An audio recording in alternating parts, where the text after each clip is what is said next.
I cannot afford to lend money to an incompetent craftsman drowning in debt. He must repay the full $500,000 by the end of this month. A new loan officer named Wilson, a woman, arrived at my office. I've been a craftsman for 35 years, and she immediately demanded the termination of the loan and the repayment of $500,000 in full. Lending money to an old woman working in an office on the brink of collapse due to debt doesn't ensure repayment. It's better to pay it all back while you're still alive. Wilson's extremely rude behavior made me explode with anger. Got it? Pay back the $500,000 in full, right? I said. Fine, but you'll regret this, I added. When I promised to repay the $500,000 in full, Wilson burst out laughing, holding her stomach, as if a lousy banker like me will definitely regret this. I declared my retaliation against Wilson in a low voice, but it seemed she didn't hear it. I ignored Wilson, who continued to laugh loudly. My name is Smith, and at the age of 60, I am still active as a gardener. I started working as a gardener 35 years ago at Smith Landscape Design, a company I now run as president. After graduating from high school, I joined the company that my dad was managing at the time. Becoming a skilled gardener takes many years as it requires artisan skills. I was first allowed to handle a job alone at the age of 25, and exactly 10 years ago, I took over as president when my dad, the previous president, was diagnosed with stomach cancer. Once, it was common for houses to have gardens, but with the changing times, the number of condominiums and apartments has increased, and the demand for gardeners has decreased.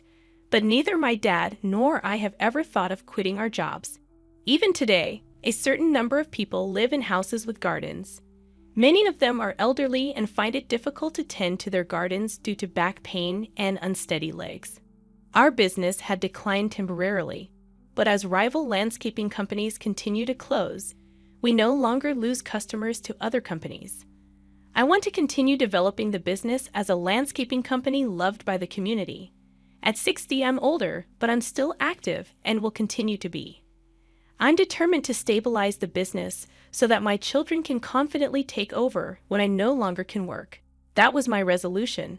Then, one day, a banker named Brown appeared at the office of Smith Landscape Design, which I run.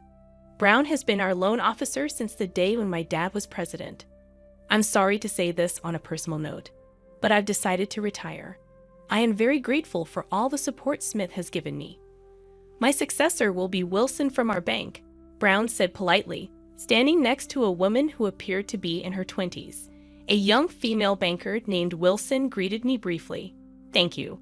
I eagerly anticipated the opportunity to collaborate with Wilson. However, when I greeted her, Wilson remained unresponsive.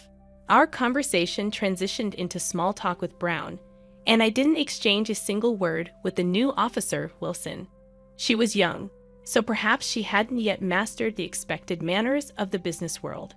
Nevertheless, I couldn't shake the concern about entrusting our finances to someone like her.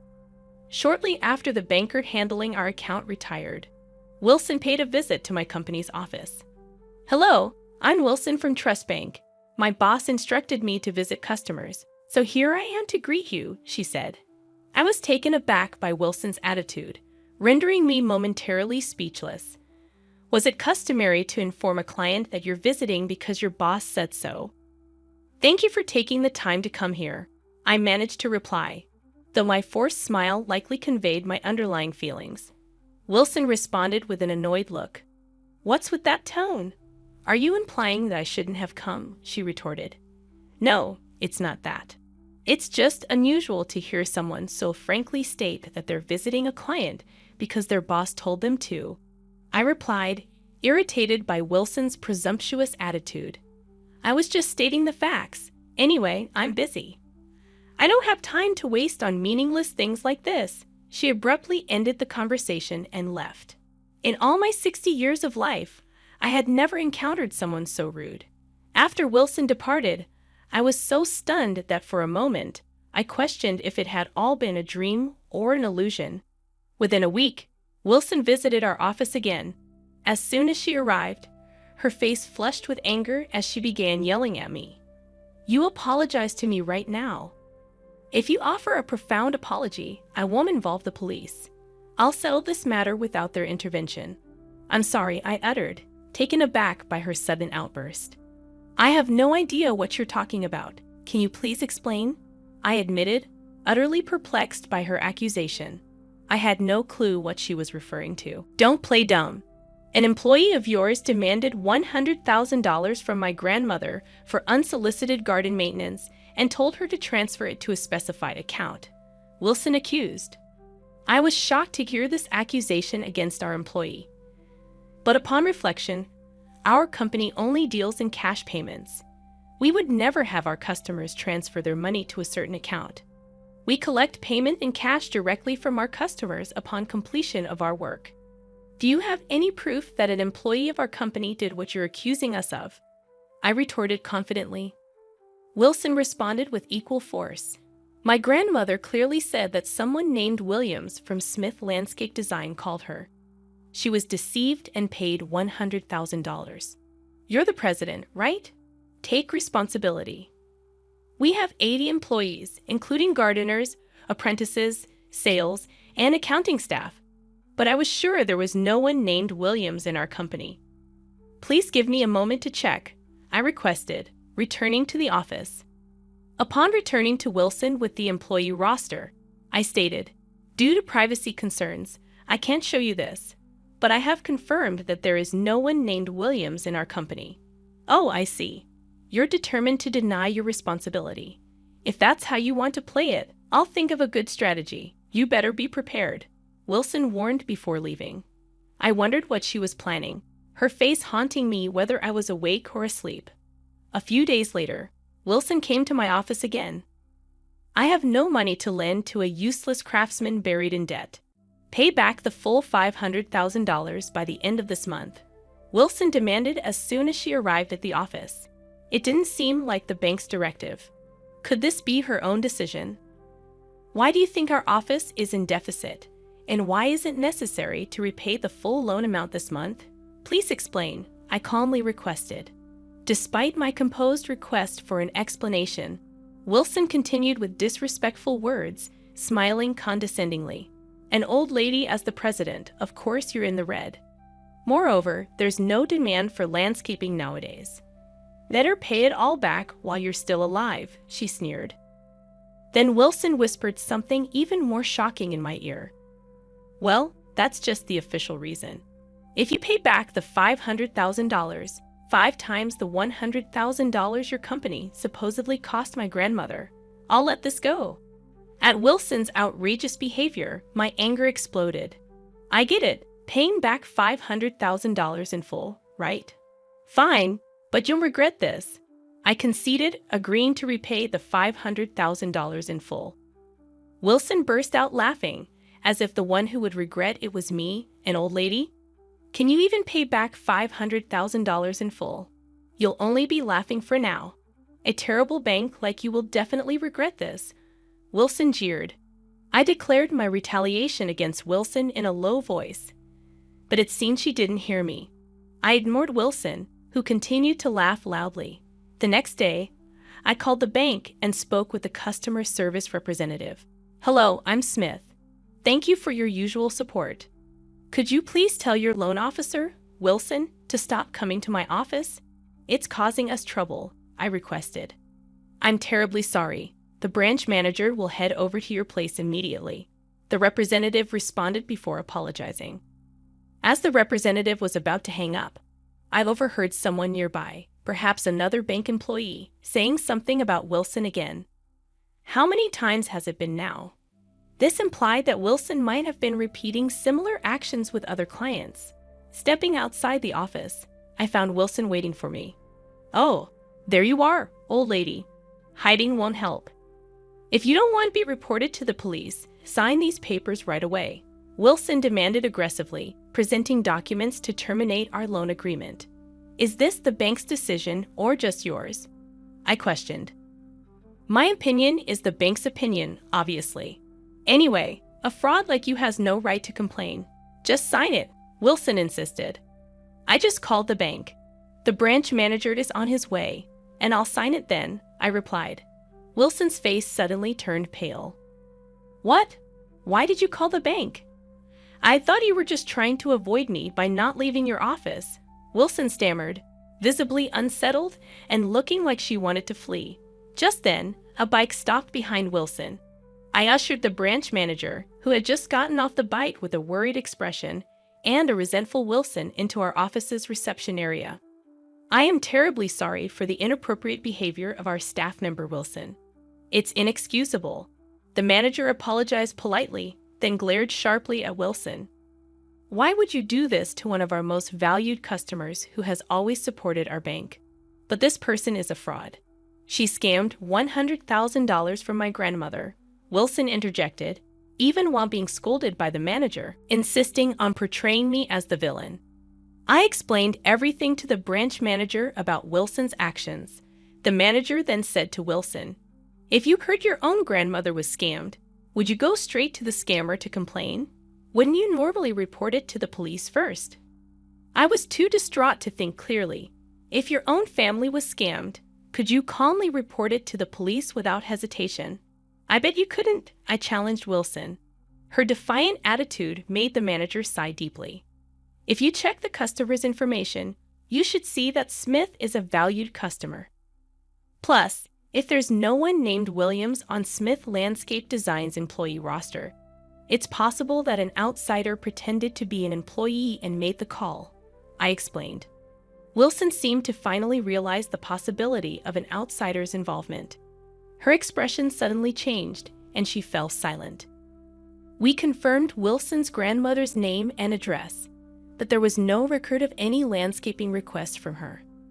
Moreover, her grandmother lived in public housing. Unless the local government specifically requests our services, we would not perform any work there. In any case, shouldn't the first step be to report it to the police? I suggested. Wilson flinched at my words but ignored them, looking anxiously at the branch manager. "It's unbelievable an outsider did this, but it's just a $500,000 loan termination. It's not a big deal, right? You make a fuss over your grandmother being scammed out of $100,000. But you think terminating a loan 5 times that amount is no big deal," Wilson argued. The manager's glare seemed to make Wilson realize it was best to stay quiet. She said nothing more. Wilson may have graduated from a prestigious university, but her humanity is failing. Decisions like terminating a loan cannot be made by a bank employee alone. Such actions require reporting it to and approval from the branch manager, me. Someone who doesn't understand this basic principle has no right to continue working as a banker. We will take strict disciplinary action against Wilson. The manager apologized to me and led Wilson away, almost dragging her by the collar. Alone, I reflected on my past interactions with the bank. Actually, our company currently isn't in a position where we struggle with cash flow without loans. However, we have been receiving loans for the bank mainly as a way to maintain our relationship. Initially, I couldn't understand why we would borrow money when we had enough. My father told me that Smith Landscape Design, founded by my grandfather, had faced several financial crises. It was the banks we had relationships with that helped us each time. Banks have lending targets, and they strive to meet them. But when a business is in trouble and seeks help, banks often hesitate to lend if the performance outlook is poor. Therefore, it's important to take loans when we can afford them to build a repayment record and trust with the bank. This way, they are more likely to help us when we are in need. That's why we have been periodically taking loans. Yet, what was the meaning behind this recent behavior? A novice banker lacking even basic social manners, a branch manager who let such an employee run free. It was clear that the trust we had built was crumbling. I started to feel uneasy about entrusting our important money, let alone receiving loans, to such a bank. After consulting with my family, I made a decision. The next day, I went to Trust Bank to convey my decision. I had informed them of my visit in advance, so upon my arrival, I was immediately shown to the reception room. There, I found the branch manager and Wilson, who both greeted me politely as I entered. Facing their bowed heads, I said, Regarding the loan, it's fine to terminate it. Fortunately, we haven't used it yet, so we will repay it immediately." Upon hearing my words, the branch manager quickly sat up in alarm. "Mr. Smith, please don't worry about the loan. We have a long-standing relationship. I hope we can continue working together," the manager almost pleaded. But my decision was firm. If I hadn't called the bank, what would have become of Wilson? She would still be coming to my office, hurling insults and rudeness, wouldn't she? I can't trust a bank that allows such employees to run rampant. I'm sorry, but I have to end our relationship. I am truly sorry for what happened. We will take strict action against Wilson. Such an incident will not happen again. Please, won't you continue doing business with us?" the manager said, trying to persuade me. The manager's words didn't resonate with me. "No matter what you say, my decision won't change," I stated firmly. As I was pushing the branch manager away, the reception room door was abruptly opened. A bank employee rushed in, clearly in a panic. From their demeanor, I could tell something had happened. "Excuse me, I must leave," I said as the manager stood up to leave the reception room. A woman's loud voice could be heard. "When I visited your bank the other day, a banker named Wilson said to me, 'We don't lend money to the incompetent.' What kind of training do you give your bankers?" The manager turned back with a worried look. Seeing his reaction, I was convinced that I wasn't the only one affected. He began, but his gaze shifted from me to somewhere else. Following his line of sight, I saw Wilson biting her nails, mumbling to herself. The branch manager quickly approached Wilson. "You're fired as of today. Get out of here right now," he said, pointing to the door. It seemed unexpected, and Wilson, her face turning pale, stared intently at the branch manager before suddenly standing up. Then, with a fluid motion, she made a deep apology. "Please don't fire me. I beg you," she pleaded, but it felt hollow. It was fortunate for us that we didn't rely on the loan, but many businesses must have been seriously affected. Though Wilson didn't have the final say, the thought of businesses being troubled by someone like her was distressing. "Do you have any idea how many valued customers we've lost because of you? Your dismissal is the only option. Please give me another chance," the manager argued. "Enough. You're fired," he finally said. Their argument seemed endless. Realizing that watching any longer was a waste of time, I left. Standing up and drawing their attention, I decided to say one last thing to Wilson, who was pathetically clinging to the manager. "Wilson, remember you said I wouldn't regret it. This is the result. It's all your own doing," I stated firmly. At my words, Wilson collapsed in despair. Later, the branch manager came to inform me about Wilson's dismissal, pleading, "Please give us another chance." But of course, I refused. Wilson was wrong for her outrageous behavior towards customers, but the branch manager, who let it continue, was also responsible. It seemed other customers felt the same way. The customer exodus didn't stop, and eventually, the branch was closed, and the building was demolished. The site was turned into a park. About a half-year later, I saw a woman who resembled Wilson, but she was so tanned it was hard to tell if it was really her. However, it was likely her. "You claim to be a former elite banker, but can't even get this right," I thought, seeing her being scolded by a senior. After her dismissal from the bank, she seemed to have become a traffic guard at a construction site, tanned and sweating, being yelled at over the radio. No one would guess that she once was a banker. Watching Wilson, I hoped that this tough job might bring a slight change of heart in her. Meanwhile, I took on the landscaping for the park that replaced the bank. Our business suddenly got busier. People seeing our Smith landscape design truck parked during work led to an increase in requests. We started getting requests for grass maintenance and shared areas of parks, condominiums, and apartments, being used to maintaining gardens for detached houses. This was somewhat unfamiliar. But to continue thriving as a gardener, adapting to the diverse needs of various clients might be essential. I wanted to keep contributing as a gardener and watching our business grow.